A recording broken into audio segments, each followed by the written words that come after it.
Jeffrey, young man, we are live. It is Friday morning. Where are we? March 15th? Yeah. Yeah. Uh, what's the right shot? Episode number 393. Boom. Wow. Closing in. Just inching ever forward. Well, I think the freight train's going downhill. Yeah. Yeah. No, No, the train has left the station. it's left the station and Yeah. it's coming home. Guys, hope you're having a great start to your day so far, wherever you are. We had some rain here last night, some significant rain, actually. Don't know if the grass courts will be playable this morning, but you know what? We go out there anyway, even if it's wet, and just, I think it's kind of good training. I mean, you don't play points, but you kind of work the ball around a little bit and you work on your posture and balance. Hey, Yeah. what a concept. Why not? Yeah. Yeah. Instead of stomping, you got to be light. You got to gently put your feet down. But Yeah. you have to be really active. It's a different kind of feel. Yeah. Well, look, And I think that we get misled on the hard court. If we play a lot of hard court tennis, we get misled in terms of being slightly off balance where you can recover instantly because yeah. you get the traction, the stability of the traction with the court. You don't have that on grass. You don't have that on clay, and it's amazing. Like the Right. first, like a guy comes out for the first time on grass, and once we start playing points, he's fine during the rally, during the warm up, but Right. once we start playing points, especially in doubles, he's down within the first two games. Yeah. So and he kind of goes, oh, and I say, look, don't. That's normal. What just happened to you is normal, and um, you will, if you don't fight it, your brain will start to know, okay, we gotta carry this body a little bit differently. We can't get the upper Yeah. body as the first thing that reaches for the ball. Right. Don't send your hands to do your feet's job. No, no. Guys, good morning. Lefty, Rich up there in Alameda, California. Good morning to you. Morning, Rich. Yeah. Major Dan. Mark, good Roly. morning. In the lowly pond, top of the morning to you as well. Jeff, what would you say, all the teaching you've done from, at club level, even, I mean, pure beginners, all the way Mhm. up to some of the top tournament players that you work with? What do you think's the big problem with um, or what's the big? I guess what's their number one problem with a topspin second serve? Is it technique? Is it mental? Is it both? What do you think it is? I think it's a bit of both of mental and technique, and I think what the mental side of it is, and especially with newbies and even with some seasoned players that have a little trouble getting that hand to be able to cover the ball, and pronate. We can get into all the buzzwords, but um, is mentally the block is they they just don't see how it's possible with a continental grip that to trust that the racket is actually going to square, and that it's actually going to make the ball do what it does. Yeah, And that hurdle is the biggest mental hurdle, because they will naturally, you know, roll their hand out to the, if you want to call it the pancake position or waiter position, right where you're at in your stance right there, where a lot of times, and you've seen this more times than we can count, where the racket face is facing the sky, or it's the wrist is broken and laid back, and so that just right there makes the hand come through this way, and so yeah, you end up pushing the ball. But it takes a lot to break. Like, I think that the biggest challenge is for us is to how fast can I break down that mental myth in their head that the racket is going to square. And I'm a huge proponent of using different language, meaning if I use the same old language that they were taught with, they have a feel associated with those words. And so it's very difficult to get somebody to try to experience a new feel using the same words. You follow me? Yeah, absolutely. I go off. I have a whole different set of words that I use because I have to get them to feel a new feel, and it can't be connected with the old feel. So that word is connected, and that goes around the board with all the strokes. Yeah. I can't describe them having them do something new using an old term. So I think it's a bit of both, actually. The short answer is it's a bit of both. Yeah, no, it's good. It's good.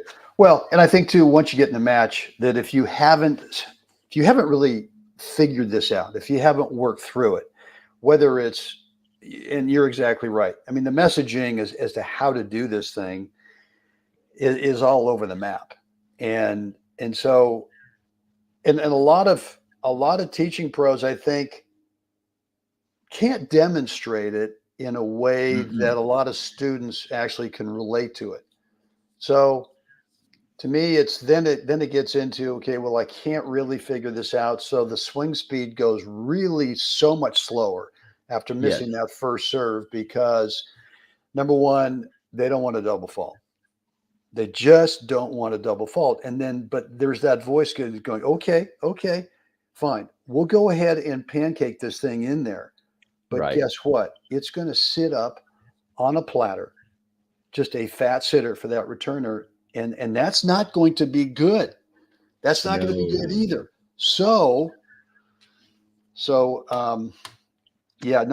I think that technique wise, we got to figure out, I think we got to help players, Jeff, figure out how are you actually going to visualize the shape that you want that trajectory to go over there. Number one, how are you going to create that trajectory, and how are you going to do it with probably more swing speed than you bring on your first serve? Right, because otherwise we're not imparting the spin that we want, which means then I'm not getting the rotation on the ball, which means then the insurance policy of the topspin serve is now gone, because the spin is the insurance policy to make that ball want to bite down into the court as it crosses over the net. That's exactly right. Well, look, so you have to have acceleration through the ball.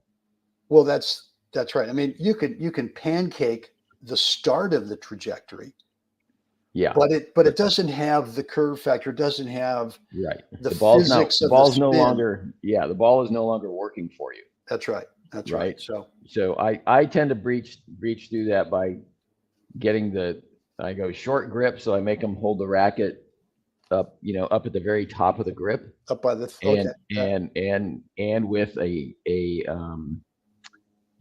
definitely a continental grip, and maybe a little farther than they're used to kind of force the situation. But then I move everybody up to the service line, because the other psychological barrier is people will not stand back there on the baseline and miss 10 serves in a row. The other part of the brain is, I want to see the ball land in the square. And if the ball lands in the square, I must have done something right. So there's an association problem there too. And so I'll move them up to the service box. And most times the ball will naturally go into the box from that position, because everything's short and we're just softly doing it. But what it tends to do, it alleviates that issue of, listen, we don't care if the ball lands in the box or not. I just need you up here to feel this thing. I want you to see the ball go over the net. I want you to see how it, the flight pattern of it. And that tends to kind of break down that barrier a little bit. And then we slowly progress back to the baseline. And even at the baseline, we're hitting with a short grip. Yeah.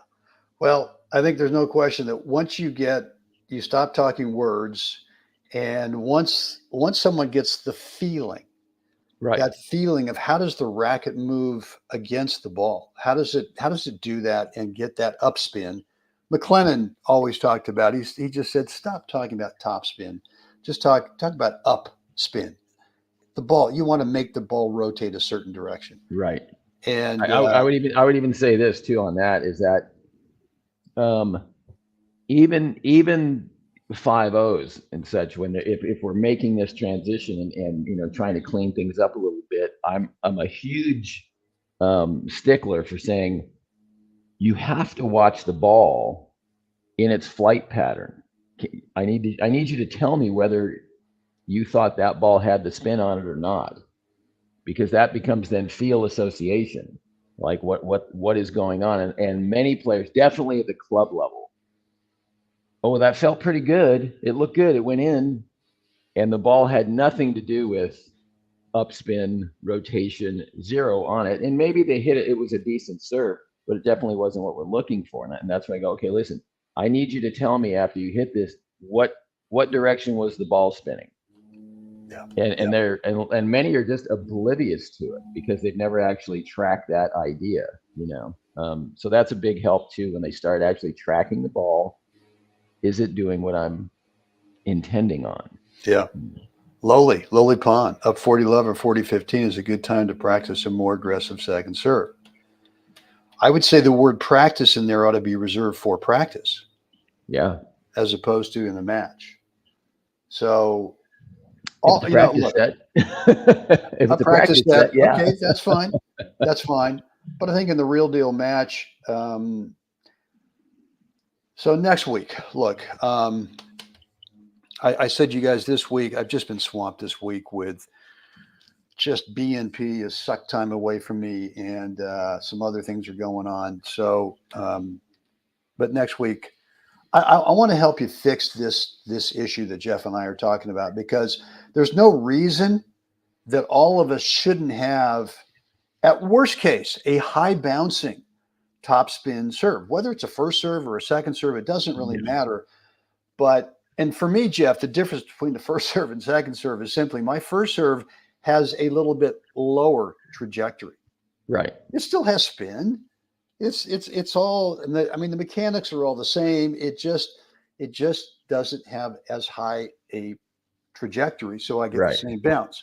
So, and I don't want to put a Band-Aid on it. I think there's too many offers out there. Hey, let's do a little quick fix on your topspin serve. Let's put a little Band-Aid on it. You mean a tip that'll get tip. I'm sorry, man. Yeah. No, don't do that. Don't start. Don't start. No. So let's do this. It could be this weekend, but probably more likely, I want to spend some more time this weekend to get this thing right for you. I don't want to do a quick fix. I don't want to do a Band-Aid. And this is really going to be a course that's really only for those of you guys and gals out there who are willing to put some work into it. And if you're not willing to, don't buy it.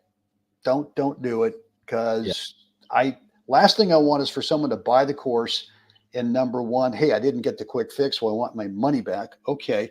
But number two, just to try it, and it sort of works a little here and there, but anyway, that's the deal. So and I agree with Mark there, that I use that a lot with 3-0s, 3-5s, 4-0s, the orange or red ball, so they can see the spin. It's very easy to see the rotation on the ball with those. Berkeley Tennis Club. Berkeley Tennis Club, court number 3, an early morning practice with the great Bruno Walker. Nice. So, second serve, and I said earlier, Jeff, worst case, and we're going to work on second serve and volley. Whoa. And to me, it's like, hey, I don't need a kicker. I don't need such a big bounce that the guy has no idea where it's going. All I care about is that the thing gets up, and we're going to see that in just a second.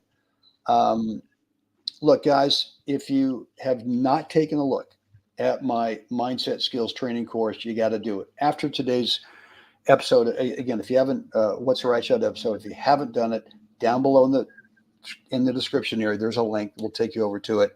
And this has clearly been the big difference maker for me in the last 18 months. Took me 40 years, Jeff, to get 11 national titles, gold balls, singles and doubles. Not a bad career, I would say, right there. Not bad. But the mindset thing for me, when I started doing that 18 months ago, it's been 10 more for a total of 21 in 15 months. So there's something going on there that has made a huge difference for me. And look, your goal in tennis may never be to win a national title. Totally get that. That's totally fine. But if you are a competitive player, if you are playing tournaments, if you are playing league stuff, even if you're playing serious practice matches where could be singles and doubles, whatever it is, but you want to be the man at the end of the evening or the end of the day, then this will definitely help you get there. It's a 28-day, maybe it's 29 days. If you're smarter than I am, might be 25 days. Anyway, the link is down below. Jeff, let's take a look at second serve. And what I'm talking about is let's get this thing so it's up. I mean, maybe you can't see it, but it's about shoulder high with contact. Yeah. And then from here, let's lay it in over there, and then a little sloppy on the setup with the overhead. You hadn't had your morning coffee yet, Yeah, I hadn't had the second cup anyway. But here's what I want you to feel: is I want you to feel so confident on this second serve that, first of all, you don't need to abbreviate the finish because you're playing serve and volley. No. And I think too often what happens is players right about in here they start to kind of jackknife at the waist because they want to start moving in, and or they want to start getting ready for whatever potential return might come back. And when you start to do that, the ball just falls off the racket and dives into the net. So stay up on top of this thing. And now, in terms of you've got the thing that bounced up high, it's going to come back. Yeah. That's okay. And now for the volley, let's just stay on balance. If, could I have gone up the line with this thing? Yeah, of course. Of course. But maybe I already had a few times.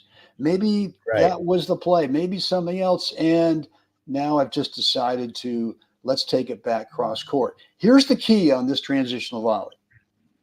Is you got to stay on balance. You got to stay on balance. You got to take your time. And the mindset for me, Jeff, is I'm a hockey player. All I'm doing is throwing the puck into the corner, and we're just going to go chase it down. That's it. And now from right here, I'm just telling this guy, dude, you got up here. Fine. You want to ding it up the line, baby? Go ahead. Beautiful. I'll actually replay that video if you can do that. Right? Or if you can somehow carve around this thing and go cross court angle, go for it.